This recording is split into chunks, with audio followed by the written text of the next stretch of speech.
Bienvenue à tous, je suis Damien Cateuve, votre professeur de biologie. Dans la première partie du cours, nous avons vu les bases de la génétique. Aujourd'hui, nous allons voir comment les connaissances humaines en biotechnologie et en manipulation de l'ADN sont utilisées en agriculture.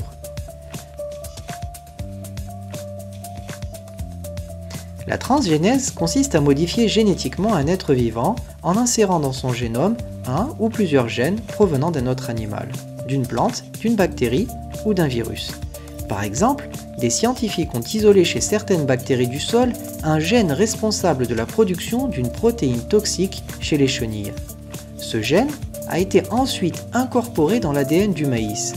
Le maïs OGM ainsi produit est protégé contre les chenilles, croît plus vite et résiste mieux aux conditions climatiques extrêmes.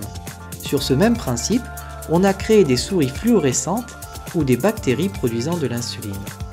Si la vache OGM existe, ce n'est pas le cas pour l'instant du cheval. La méthode est séduisante, mais laisse planer la menace d'un monopole de l'agriculture par les grandes firmes agroalimentaires. De plus, de nombreux citoyens et gouvernements rejettent cette technique pour des raisons morales et par crainte pour leur santé.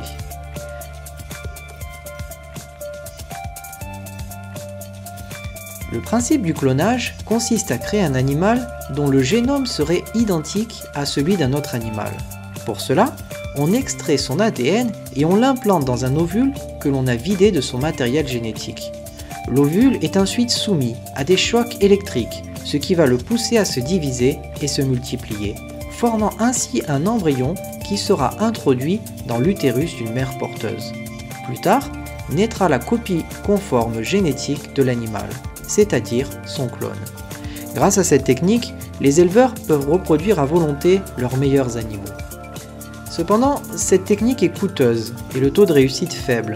Elle est aussi soumise aux considérations éthiques qui limitent son usage dans certains pays. Chez les chevaux, la méthode permet la reproduction d'animaux morts ou castrés.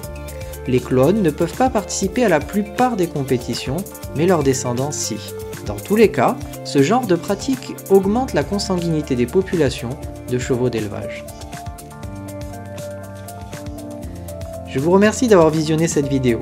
Vous avez sûrement trouvé le cours en format papier sur Pronote. Le chapitre 10 est désormais terminé et il n'y aura pas d'évaluation. Dans la description, je vous mets en lien une vidéo évoquant le clonage du cheval.